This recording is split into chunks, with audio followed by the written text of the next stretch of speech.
Hi everybody, welcome back. And one of the things I wanted to talk to you about today was forgiving ourselves. That's something that's so hard for us to do, especially when we feel so much about what the choices we've made, how that's impacted the people that we care about, and or the consequences that we are still dealing with.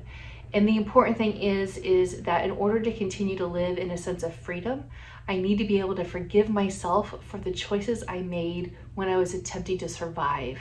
Let me say that again. I need to be able to forgive myself for the choices I made when I was needing to survive. So many times there's either seasons or parts of our life that we were truly needed to be able to survive. And in those moments, we made decisions. Sometimes and oftentimes they weren't good decisions, but we didn't know that then. In fact, it may have seemed like that was the best decision to make at that time. And we need to be able to forgive ourselves for that, because we can look back now and we can see that things are different and we're in a different place, and that's all great.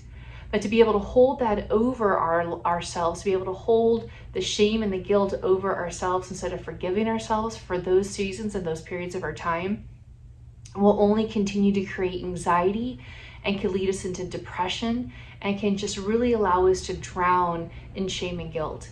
So instead of doing that, I want to encourage you to be able to forgive yourself for that time, to be able to even say, I forgive myself for, and fill in the blank. Maybe you even need to write a letter to yourself explaining why you need to forgive yourself and understanding, maybe taking responsibility for some of those things, but saying at the end, I understand, I get it, and I forgive you, meaning I forgive me for that time, for what that looked like. Today's a new day. I'm not who I was back then, and I'm going to continue to grow and learn and move forward every day with the grace of God. I hope you have a great weekend, and I'll talk to you next week.